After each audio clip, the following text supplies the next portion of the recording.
요한복음 12장 1절 말씀부터 읽겠습니다.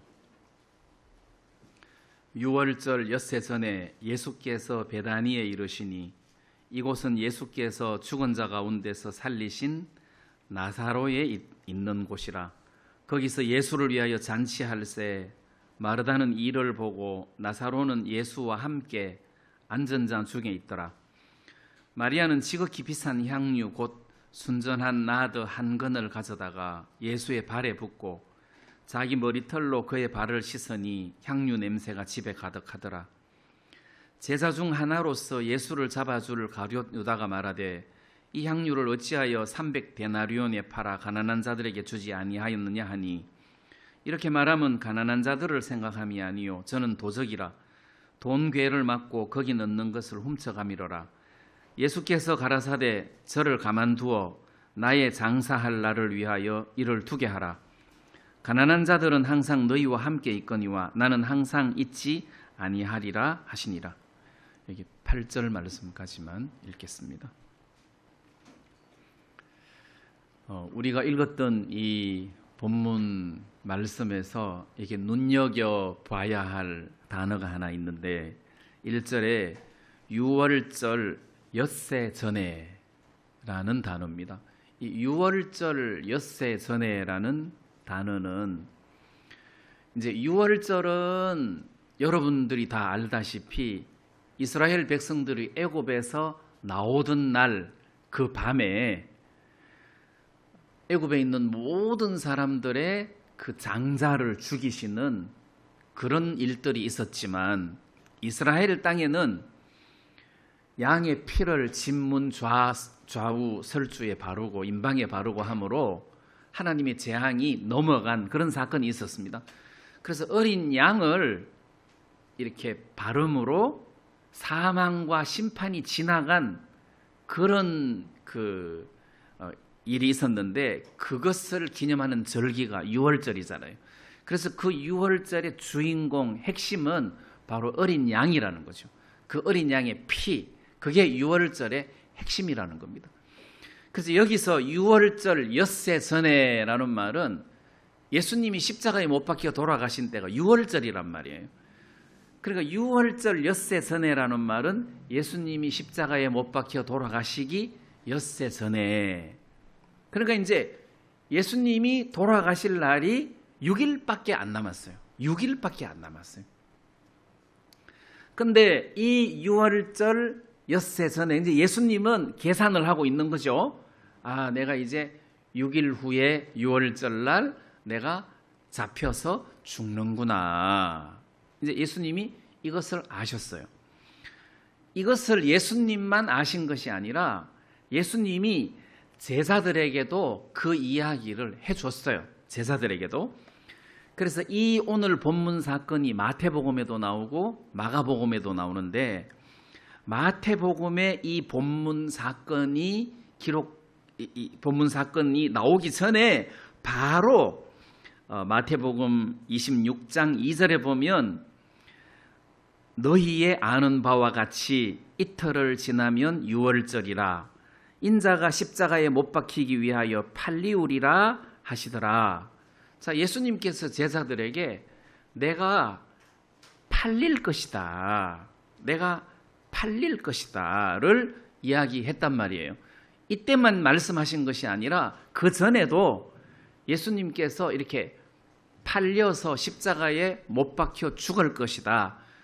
그리고 3일 후에 다시 살아날 것이다.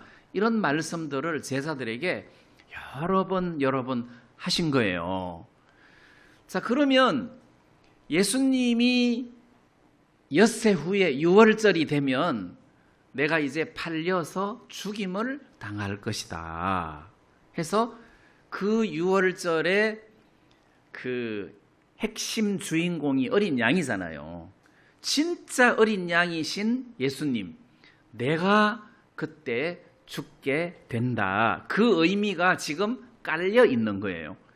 이 의미를 우리가 좀 크게 생각해야 마리아가 예수님 발에다가 향유를 깨트려서 붓는 것이 매칭이 되는 거예요.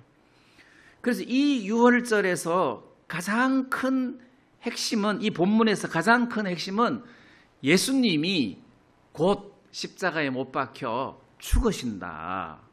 물론 메시아로서, 구세주로서 우리 죄를 위하여 십자가에 못 박혀 죽으신다. 이 부분이 아주 강조된 부분이란 말입니다. 그래서 유월절 엿새 전에, 그러니까 마리아의 행동을 사람들은 이해를 못했어요.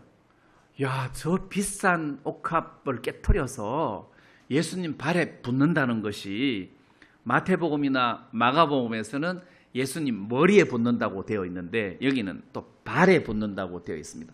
그렇다면 뭐 머리에도 붓고 발에도 부었는지는 모르겠지만, 자, 어쨌든 마리아가 옥합을 깨트려서 예수님 발에다가 붓고 그리고 머리털로 그 발을 씻은 이런 어떤 행위가,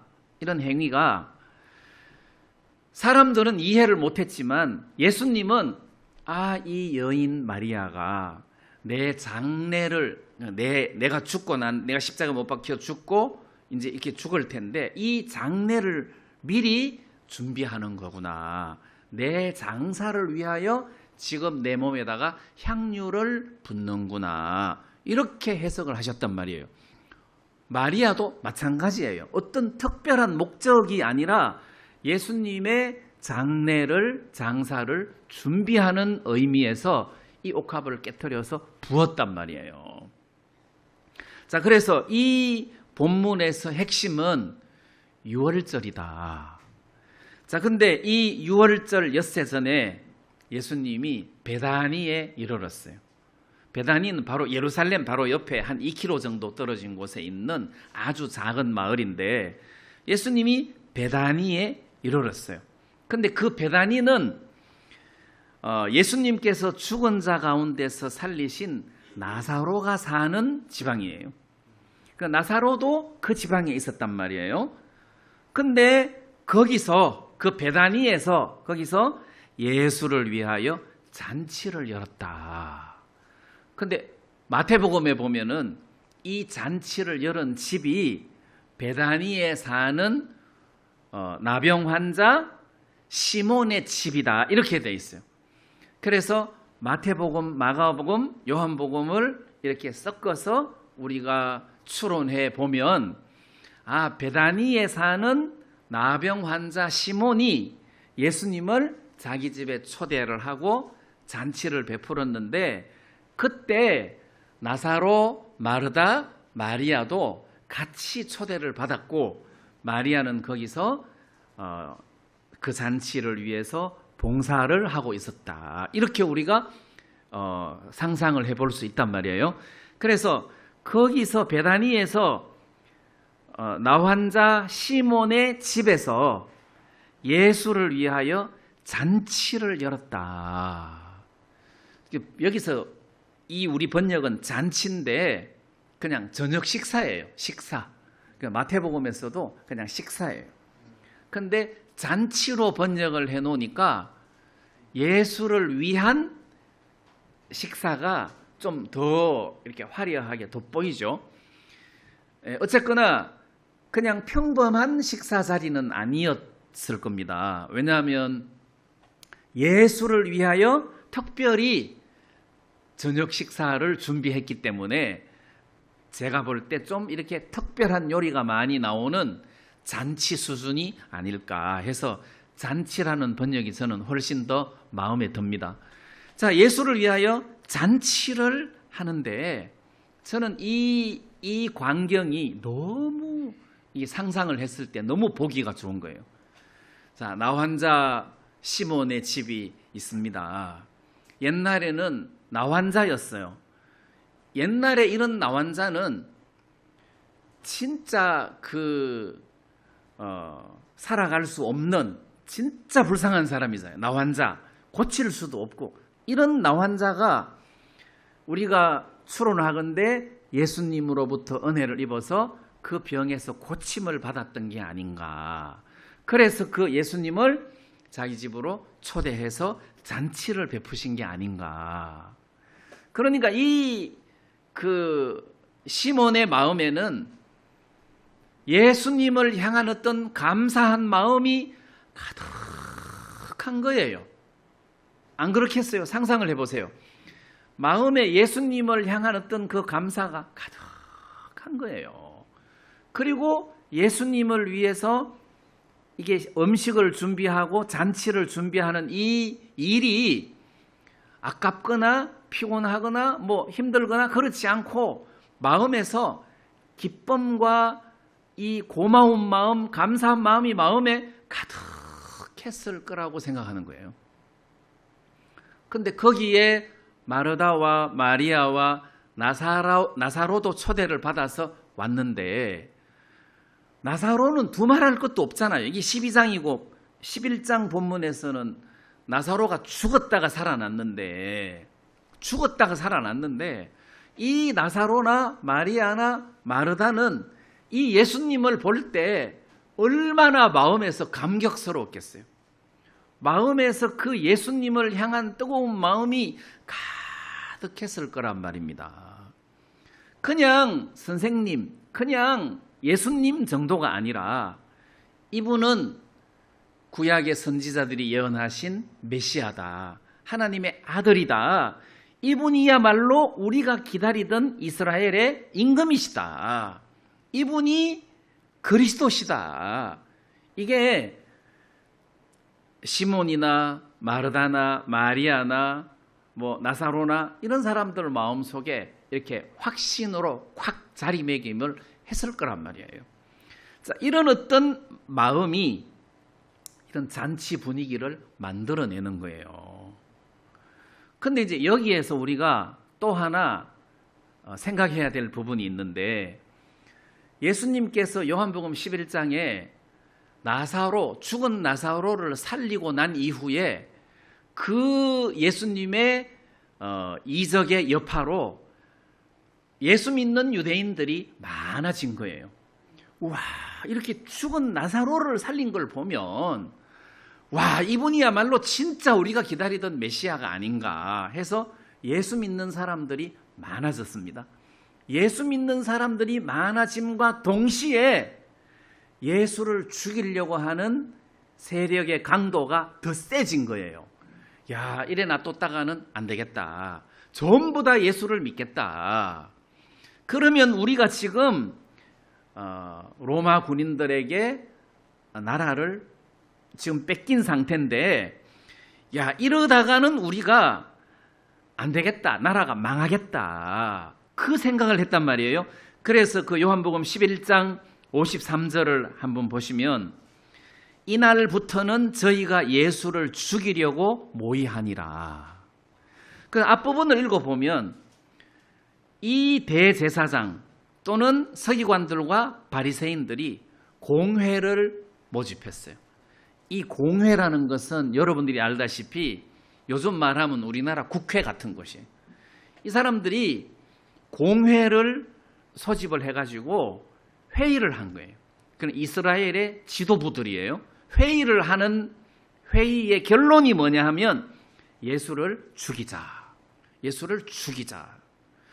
그래서 예수님을 죽이기로 모의를 하는데, 그 뒤에 54절을 보면은 그러므로 예수께서 다시 유대인 가운데 드러나게 다니지 아니하시고, 그리고 예수님도 유대인 가운데 드러나게 다니지 아니하신 이 분위기에서 어느 날 예수님이 베다니에 들어오셨는데 나환자 시몬이 예수를 위하여 떠들썩하게 잔치를 베풀었단 말이에요. 그러니까 이렇게 평범한 상황에서 잔치가 벌어진 게 아니고 분위기가 아주 살벌한, 아주 위험한, 안 좋은 그런 분위기에서 이렇게 예수가 확 드러나는 게 사실 안 좋은 분위기인데, 그 분위기에서 예수를 위하여 잔치를 준비했다는 거잖아요. 그러니까 이 사람들은 어떤 주위의 환경이 어떠냐 저떠냐 그거를 지금 따지는 게 아니라 주위의 어떤 이런 위험한 환경보다도 예수님이 베다니에 오셨는데 이 예수님을 위해서 잔치를 베풀어야 되겠다. 이런 어떤 뜨거운 마음이 이 사람들에게 훨씬 더 그 마음이 컸단 말이에요.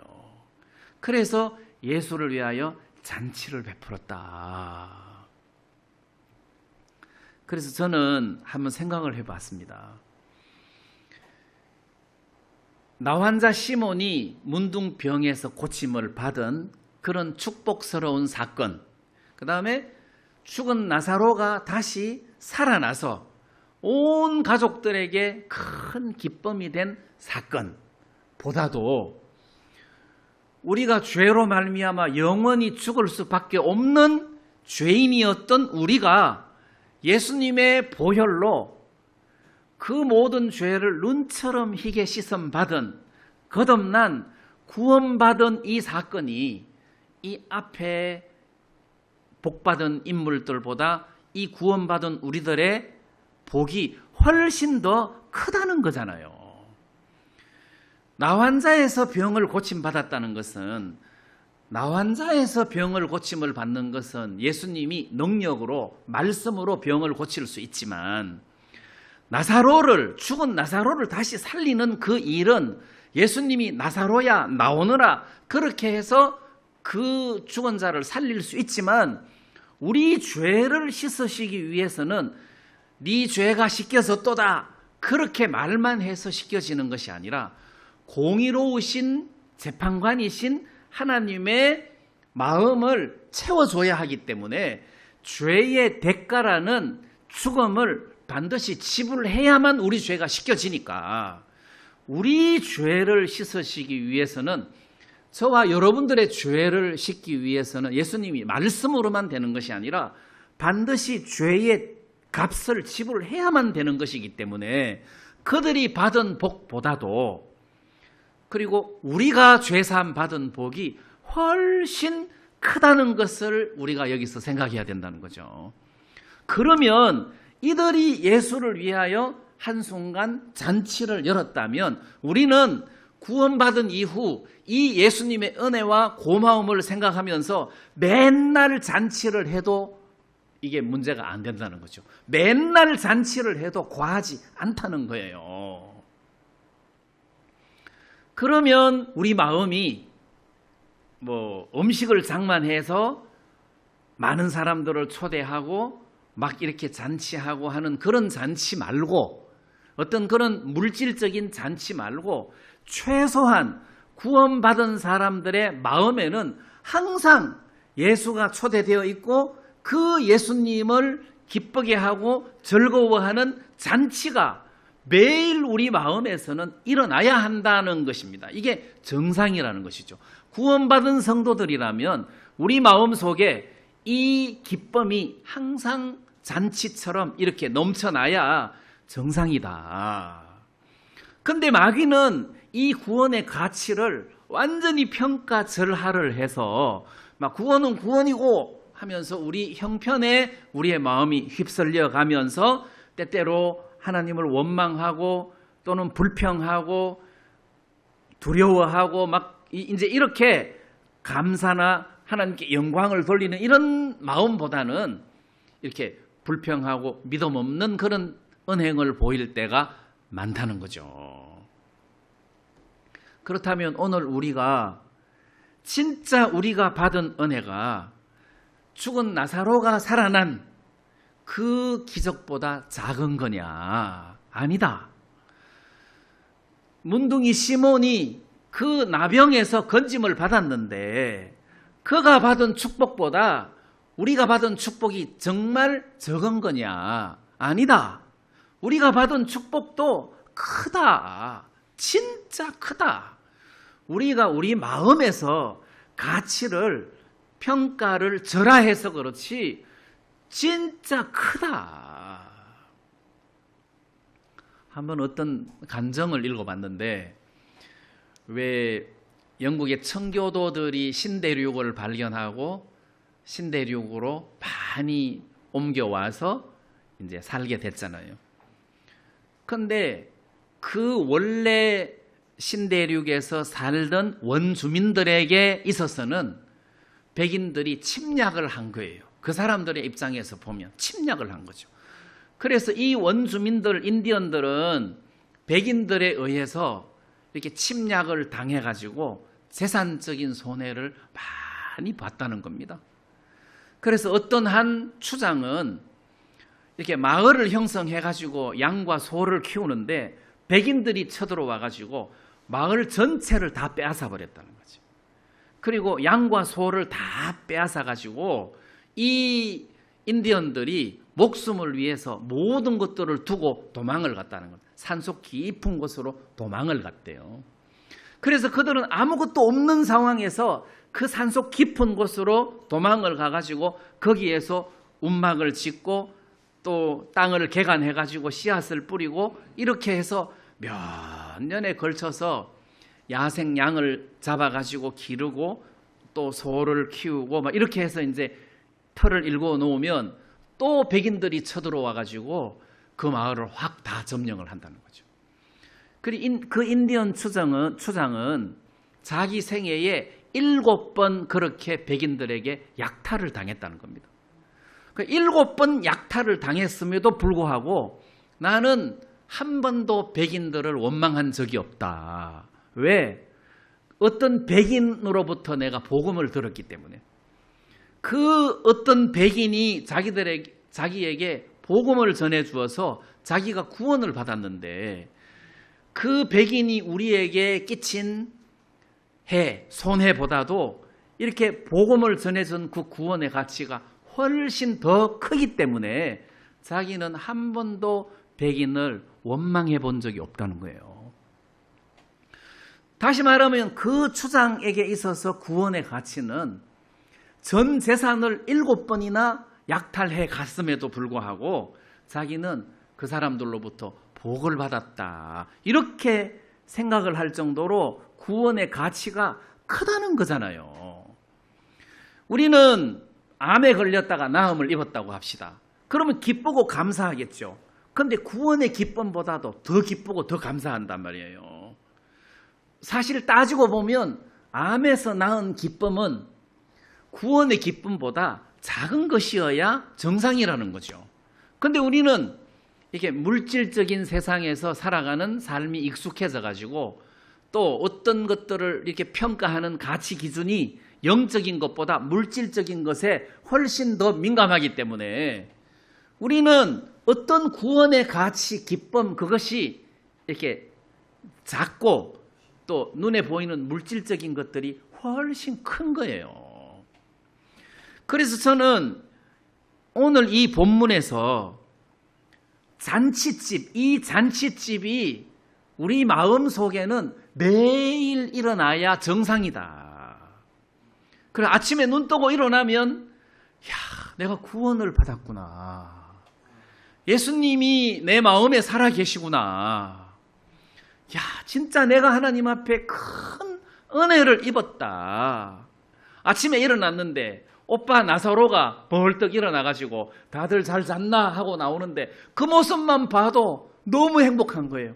며칠 전에만 해도 막 죽어가지고 낙심이 돼서 울고 불고 난리가 났었는데 저 죽었던 오빠가 다시 살아났단 말이야. 너무 감사하다. 아침에 눈 뜨면 감사한 마음이 가득하다는 거죠.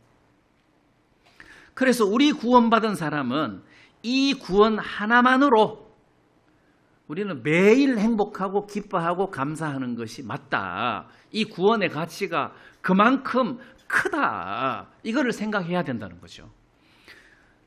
어떤 유명한 과학자가 임종을 하게 됐을 때 제자들이 박사님의 평생에 걸친 연구 중에서 가장 위대한 발견이 뭐냐고 물었더니 내가 예수 안에서 죄인이었던 것과 이제 예수 안에서 의인이 되었다는 것을 발견한 것이 가장 위대한 발견이다. 이렇게 이야기했다면 무슨 우라늄을 발견한다든지 전기에서 전자파를 발견한다든지 그런 것보다도 훨씬 더 중요하고 훌륭한 발견이 내가 진짜 지옥 갈 수밖에 없었던 죄인이었구나. 그리고 이제는 예수 안에서 천국 갈 수밖에 없는 의인이구나 하는 것을 발견하고 믿게 된 것이 큰 축복이라는 거잖아요. 그래서 우리가 받은 이 구원은 정말 큰 것이다. 그래서 사도 바울은 우리가 보배를 질그릇에 담았다 했는데 이 보배다. 이 보배가 우리는 질그릇이지만 이 보배를 담은 질그릇이다. 구원이 그 정도로 가치가 있는 것이다. 그래서 우리는 그냥 나 구원받았다 이렇게 쉽게 생각할 것이 아니라 우리가 말로 표현할 수 없는 큰 구원을 받았다는 것을 생각해야 된다는 거죠. 이건 돈으로 살 수도 없는, 이건 하나님의 특별한 은혜가 없으면 결코 받을 수 없는 이런 큰 은혜를 내가 입었다. 나는 진짜 세상에서 대단한 복을 받은 사람이다. 진짜 하나님의 특별한 은총을 입은 사람이다. 우리가 이렇게 생각하고 기뻐하고 즐거워해야 이게 맞다. 여기 마르다, 마리아, 나사로, 또 나환자 시몬, 이 사람들은 병에서 자기를 고쳐주시고 죽음에서 자기를 살려주신 그 예수님 플러스 믿음이에요. 이 예수님이야말로 우리가 기다리던 메시아고 그리스도다. 그래서 그 메시아이신 그리스도를 믿었기 때문에 자기의 모든 것들을 주님 앞에 드릴 수가 있었던 것이다. 자, 우리가 이렇게 생각할 수가 있단 말이에요. 그럼 우리도 마찬가지라는 거죠. 나를 구원하신 주님, 나를 구원하신 주님, 주님이 내게 이런 은혜를 베풀어 주셨습니다. 해서 이 구원의 크기가 클수록 그 다음에 잔치 규모가 커지는 거예요. 잔치 규모는 구원의 가치에 비례한다. 내가 받은 구원이 클수록 잔치는 커지는 것이다. 잔치는 길어지는 것이다. 근데 많은 사람들은 구원을 받았는데도 그 가치가 너무 적다는 거죠. 그건 마치 3살, 4살 된 애한테 5만 원짜리를 주면 그 5만 원짜리의 가치를 잘 모르기 때문에 사탕하고 바꾼다는 거죠. 사탕하고 바꾼다는 거죠. 제대로 그 가치를 모른다는 것은 그만큼 어리다는 뜻이 아니냐. 하나님이 우리들에게 5만 원짜리 가치를 줬는데, 구원이라는 5만 원짜리를 주었는데 우리는 마귀한테 속아서 사탕 하나의 가치로 생각을 한다는 거예요. 그래서 믿음이 있을수록, 그 사람이 주님을 사랑할수록, 주님의 깊이를 더 알아갈수록 구원의 가치를 크게 느끼며 주를 향한 잔치의 규모가 커지는 것이다. 마음에서 무슨 특별한 복을 더 받아야 되는 것이 아니라 가치의 깊이를 발견할수록, 넓이를 발견할수록 주님을 향한 감사가 커진다는 거죠. 자, 그런 의미에서 여기에 나오는 이 잔치는 우리 마음 속에도 계속 일어나는 것이 정상이다. 그리고 마리아가 300데나리온의 가치가 되는 옥합을 깨트려서 예수님 발에다가 붓고 머리털로 그 발을 씻는 그런 어떤 행위는 우리 삶 속에서도, 우리 마음 속에서도 매일 일어나는 것이 정상이다. 나의 가장 귀한 것을 예수님 앞에 드릴 수 있는, 이게 진정한 구원을 받은 사람의 마음가짐이다.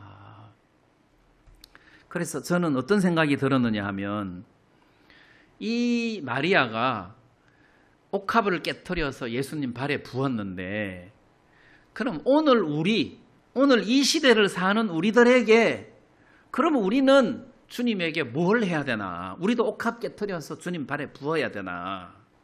그게 아니고 저는 어떻게 생각했느냐 하면 로마서 12장 1절에 그러므로 형제들아 하나님의 모든 자비하심으로 너희를 권하노니 너희 몸을 하나님이 기뻐하시는 거룩한 산 제사로 드려.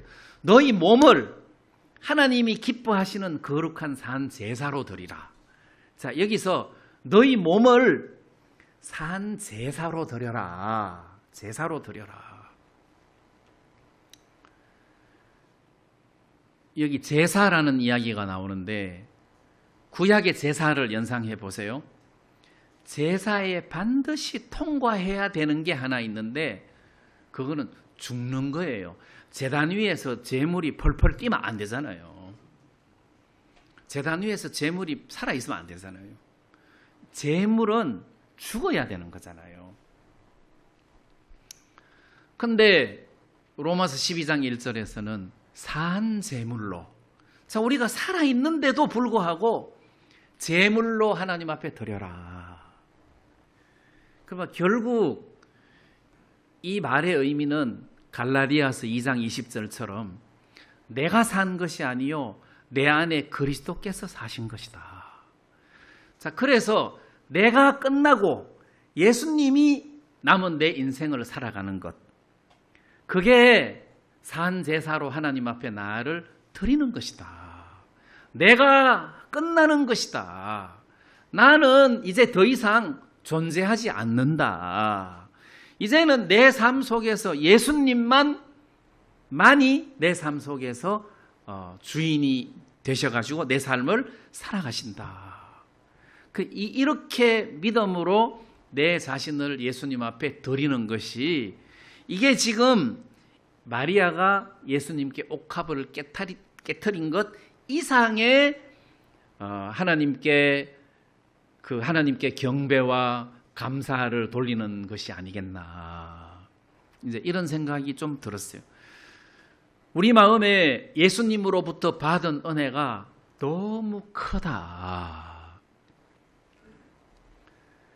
사실 저는 오늘 이렇게 교회 오면서 어떤 생각이 들었느냐 하면, 내가 여기 내 발로 이렇게 왔다는 것도 감사하다. 내가 휠체어에 타고 오는 것도 감사하지만 내 발로 왔다는 것도 감사하다. 그러면서 난 이제 우리 정영재님 생각했어요. 정영재님 이렇게 자기 발로 여기까지 온 것만 해도 감사하다. 형제님 구원받으신 분이다. 그리고 오늘 한 번 더 내가 이렇게 하나님 앞에 예배를 드릴 수 있다는 것이 진짜 큰 축복이다. 내가 죽을 때까지 몇 번 이런 예배를 하나님 앞에 드릴 수 있을지 모르지만 내가 오늘 또 이렇게 예배를 하나님 앞에 드릴 수 있고 하나님께 찬송을 드릴 수 있다는 것이 감사하다. 왜? 이 예수님은 나의 주인이시고 나의 구세주로서 나한테 마땅히 경배를 받아야 할 분이다. 근데 내가 이분에게 영광을 돌리고 감사를 표하고 예배를 드린다는 것은 당연한 거다. 그래서 6월절 엿새 전에 이 대목을, 예수님은 이제 시간 계산을 이렇게 하고 계셨는데 그럼 몇 편에서 시간 계산을 한다고 해봤어요. 내가 몇 살까지 내가 이러고 있을까? 앞으로 60년을 이러고 할 수는 없잖아요. 예? 나 65살인데 10년 후면은 75살인데 내가 10년 동안 계속 이럴 수 있다면 그게 얼마나 큰 복이겠어요. 10년 동안 내가 이렇게 할 수 있다면 큰 복이잖아요. 진짜 한 번 한 번 이렇게 예배를 드리고 이렇게 하나님께 찬양과 경배를 드린다는 것이 우리 구원받은 사람에게 있어서는 그 어떤 시간들보다도 소중한 시간이라는 거예요. 참 소중한 시간이다. 내가 생각할 때 나 환자였던 시몬이 잔치를 베풀면서 뭘 좀 아꼈겠습니까? 기름을 아낀다든지 음식을 아낀다든지 그렇게 했겠습니까? 나는 전혀 그렇게 생각합니다. 마리아가 아꼈다면 옥합을 깨트렸겠습니까? 여러분, 옥합은 구조상 깨트려서 다 쓰는 게 아니라 조금씩 쓰게 돼 있으니까 깨트리는 것이 아니라 이렇게 뚜껑을 열어서 쓰고 또 뚜껑 닫고 하는 그런 것인데, 이걸 깨트렸다는 것은 남기지 않는다는 뜻이잖아요. 남기지 않는다. 예수님께 다 쏟아붓겠다는 의지가 강한 거잖아요.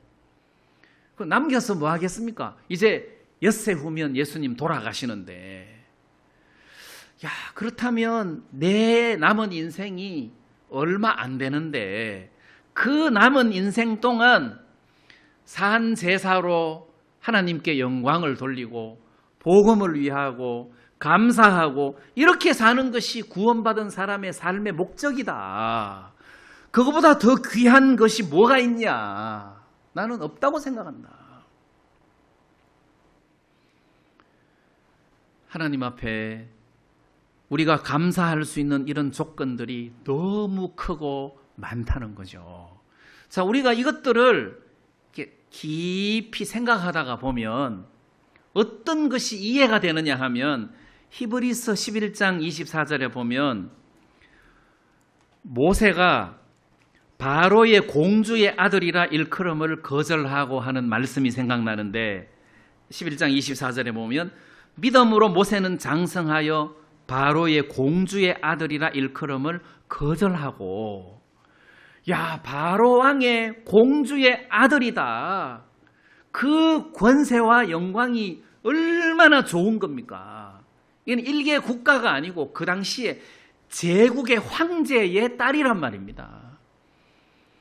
야, 바로의 공주의 아들이라 칭함을 거절하고 그 다음에 하나님의 백성과 함께 고난받는 것을 더 좋아했다. 잠시 죄악의 낙을 누리는 것보다 더 좋아했다. 그러니까 가치 기준이 하나님의 백성과 함께 고난받는 것이 차라리 바로 공주의 아들로서 잠시 누리는 어떤 그 인생의 영광, 그리고 죄악, 쾌락, 이거보다 하나님의 백성들과 함께 잠시 고난받는 것을 더 크게 여겼다. 가치 기준이 믿음으로 이렇게 평가된 거잖아요. 그럼 우리도 그래야 된다는 거죠. 우리도 제대로 가치를 평가하면, 야, 이 구원의 크기가 크구나. 내가 생각했던 것보다 크구나. 어느 누가 받고 싶다고 덜렁 받을 수 있는 것이 아니잖아요. 진짜 하나님의 은혜를 입어야만 받을 수 있는 이 큰 구원을 우리가 받아놓고도 구원의 가치가 우리 마음에서 이렇게 평가가 절하되어 있다. 이걸 제대로 평가를 하면 인디언 추장처럼 나는 7번 약탈을 당했어도 나는 백인을 한 번도 원망한 적이 없다. 왜? 내가 백인한테 복음을 들었으니까. 그 주님을 기쁘게 크게 생각하는 게 아니라 복음을 전해준 노뱀이 아니라 짱떼를 크게 생각했으니 노뱀은 얼마나 더 크게 생각했겠어요. 자, 그래서 우리 마음속에 이 구원의 가치를 크게 생각하고 내 마음에서 항상 그 잔치 진짜 기쁘다, 감사하다, 진짜 하나님께 영광을 돌린다 해서 내 마음이 기쁨과 소망으로 가득 차는 것이 이게 성도로서의 합당한 삶이다. 이런 생각이 마음에서 좀 들었습니다. 그 다음에 이제 저는 3절 말씀에 마리아는 지극히 비싼 향유 곧 순전한 나드 한 건을 가져다가 예수의 발에 붓고 자기 머리털로 그의 발을 씻으니 향유 냄새가 집에 가득하더라. 나는 또 이것도 마음에서 너무 행복했어요. 나 환자 시몬의 집에 나환자였던 시몬이겠죠. 나환자였던 시몬의 집이니까 뭔가 좀 이렇게 쾌쾌한 냄새가 날 것 같은, 뭔가 좀 오둠침침한 그런 어떤 느낌이 드는 집인데, 그 집에 향유 냄새가 가득하더라. 이게 나는 너무 좋은 거예요. 나환자 시몬의 집에 향유 냄새가, 그것도 진짜 비싼 향유 냄새가 집에 가득하더라. 이게 지금 여러분들 마음이라야 정상이잖아요. 내 마음이라야 정상이잖아요. 여러분들이 입을 열면 그 입에서 진한 아주 그 비싼 향유 냄새가 여러분들 입에서 쫙 나오는 게 정상이잖아요. 야, 근데 왜 우리는 입을 열면 이렇게 비싼 향유 냄새가 아니고 싸구려 향유 냄새가 나냐? 우리는 또 싸구려 향유 냄새가 나도 다행이지, 악취만 안 나도. 여러분, 우리 입에서 비싼 향유 냄새가 나는 게 맞잖아요. 그게 정상이에요. 야, 진짜 우리는 너무 귀한 것에 속고 산다. 너무 속고 산다. 세계가 뭐 전쟁도 있고 뭐 가뭄도 있고 막 홍수도 있고 해서 제가 신앙 안에서 오랜 세월을 살았는데 말세 해도 지금 같은 말세는 없는 것 같아. 너무 말세의 징조들이 진하게 너무 많이 나타나잖아요. 근데 뭐 어떤 데는 뭐 진짜 먹지 못해서 굶어 죽는 사람도 많은데, 우리는 뭐 진짜 뭐 굶어 죽는 게 아니라 진짜 뭐 피부로 뭐 음식값이 좀 오른다고는 하지만 전혀 그런 것도 아니고, 우리는 너무 살기가 좋은 이런 형편에서 우리가 지금 살고 있어요. 그러다가 보니까 한 끼 한 끼 먹는 것에 대한 고마움을 잊어버리기가 쉽고, 그리고 또 우리나라가 뭐 물 부족 국가라 하는데도 물 부족하다고 느끼는 사람은 없잖아요. 막 진짜 펑펑 쓰잖아요. 그렇지만 고마운 줄 모르고 살아간다는 거지. 그게 이제 우리 육신이 그런 것 같아요. 그렇듯이 이 구원의 가치를, 우린 구원 받았으니까 됐다 하고 덮어놓으니까 구원의 가치가 크지를 못하는 거예요.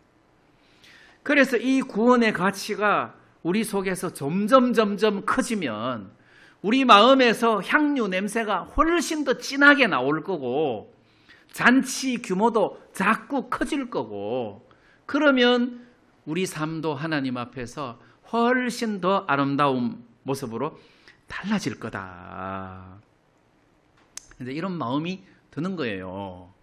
마리아나 마르다나 나사로나 그 마음의 슬픔이 가득했지만 이제는 예수님 때문에 마음의 기쁨이 가득했잖아요. 그러면 시몬도 마찬가지죠. 근심이 가득했던 사람이, 원래 나환자는 그 유대인들이 그 말하는 저주받아서 생긴 병이다의 3대 저주가 있어요. 소경, 그 다음에 나환자 되는 것, 그 다음에 임신하지 못하는 것. 이게 하나님 앞에 저주받아서 그렇다. 그래서 그 소경된 사람에 대한 이야기에 보면 제자들이 저 죄가 누구 죄로 인함입니까? 하고 물었던 이유가 바로 그래서 그렇다는 거죠. 저주를 받아서 그렇다. 그럼 시몬도 나는 저주받았던 사람이다, 그렇게 생각했던 사람이 그 병에서 은혜를 입고 나았으면 이 사람 마음속에는 소망과 기쁨이 가득했을 거란 말이에요. 자, 그런 어떤 소망과 기쁨의 향기, 진짜 향기, 복권 당첨돼서 나오는 향기는 싸구려 향기, 인공 향기고, 이거는 그 순전한 나드니까 이거는 진짜 식물에서 채취해낸 진짜 향료예요. 진짜 구원의 기쁨이 기쁨이고 소망이죠. 자, 이런 향유 냄새가 그 집에 가득하더라. 향유 냄새가 가득하더라. 그래서 제가 하나님, 저도 잔치하게 복 좀 주세요, 이렇게 해야 되는 것이 아니라 그동안 받은 복을 내가 한번 헤아려 봤어요. 그동안 받은 복을 내가 헤아려 보니까 잔치를 연 적이 없어. 내가 받은 복은 굉장히 많은데 잔치를 연 적은 너무 희귀해. 야, 내가 왜 이렇게 됐나. 이게 아니란, 이거는 구원받은 사람으로서의 합당한 태도가 아니다. 우리가 주님을 위해서 잔치를 베풀 수 있는 기회가 매일 있는 것이 아니다. 이제 엿새 후면 예수님 돌아가시고 엿새 후면 예수님에게 잔치하고 싶어도, 그리고 향유를 붓고 싶어도 못 붓는다. 못 붓는다. 그때가 되면 기회가 다 지나간다. 근데 때마침 예수를 위하여 잔치했고 마리아가 예수님 발에 옥합을 깨트려서 붓는 이런 행동은 때마침 적절하게 지혜롭게 너무 잘한 거예요. 여러분, 우리가 누구를 위하여가 아니라 주님을 위하여, 나를 구원해 주신 주님을 위하여, 그리고 그 이후로 하나님께서 내게 은혜를 베풀어 주셨는데 내게 은혜를 베풀어 주신 그 주님을 위하여 내 마음에서 감사의 잔치를 매일매일 여는 것은 당연하다. 그래서 구원받은 사람으로서 뭘 이렇게 더 받아야 되는 것이 아니라 이미 충분한 것을 받았다. 충분한 것을 받았다. 이런 생각이 좀 마음에서 들고, 또 하나는 구원받은 사람이 신앙생활을 하다가 보면 이렇게 자꾸 단순해져요. 이렇게 복잡해지는 것이 아니라 단순해져요. 예를 들면 진짜 귀한 우표를 수집하는 사람은 진짜 귀한 것 한 개를 아주 소중하게 여긴단 말입니다. 이게 뭐 예화가 적절할지는 모르겠지만, 여러분, 진짜 중요한 것은 예수님이다. 예수님 말고는 귀한 것이 없어야 된다는 거죠. 예수님 말고는 귀한 것이 없어야 된다. 그 말은 어떤 귀한 진주를 발견하는 사람이 진짜 극히 값진 진주를 발견했어요. 그걸 보니까 자기가 가지고 있는 진주도 아니라, 이건 진주도 아니라, 이거는 별로 쓸모가 없고 가치가 없어. 그러니까 차라리 이거를 전부 다 팔아서라도 이거를 사고 싶은 거예요. 그러니까 단순해진다는 거죠. 예수의 가치를 정확하게 알면 나머지는 가치가 없어 보이니까, 이게 사람의 마음이 단순해서요. 삶도 단순해서요. 그리고 진짜 기쁨과 감사가 예수님에게 초점이 딱 맞추어져서 조율되기 때문에 예수님 말고는 세상에 귀한 것이 없어진단 말이에요. 자, 그런 의미에서 진짜 예수님 이렇게 구원받은 사람은 그 예수님을 위하여 잔치하고 잔치를 함으로 그 속에서 향유 냄새가 가득하게 되는 것이, 이게 성도의 모습이다. 이런 모습이 정상이다. 그래서 입만 열면 그 속에서 진한 향유 냄새가 가득하게 나오는, 이게 성도로서의 합당한 자세다. 이런 생각이 마음에서 좀 들었습니다. 그 다음에 4절 말씀에 보면 제자 중 하나로서 예수를 잡아줄 가룟 유다가 말하되,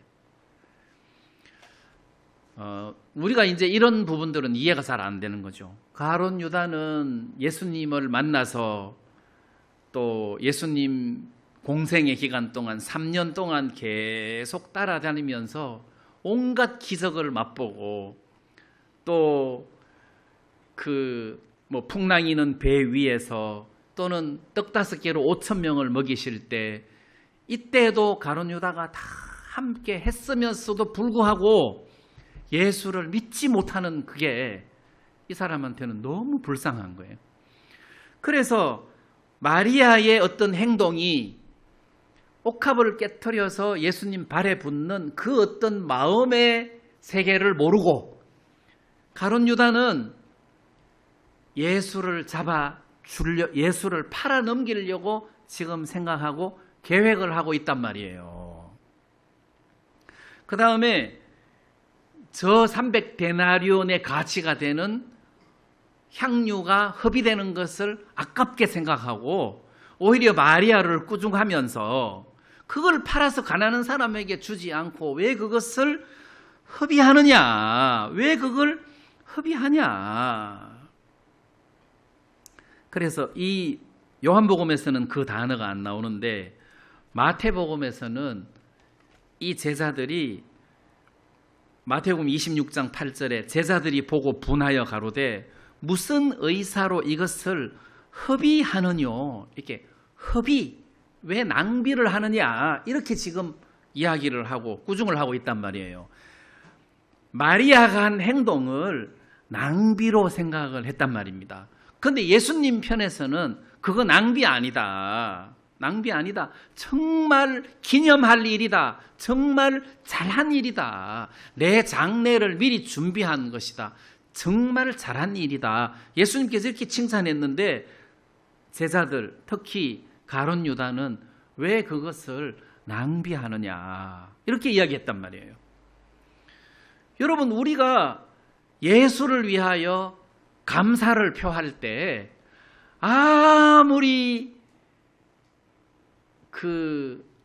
아름다운 말을 갖다 붙여도 그거는 과하지 않다는 거죠. 나를 구원하신 주님을 높이고 찬양할 때 어떤 미사 구어를 갖다 붙여도 그거는 과한 것이 아니에요.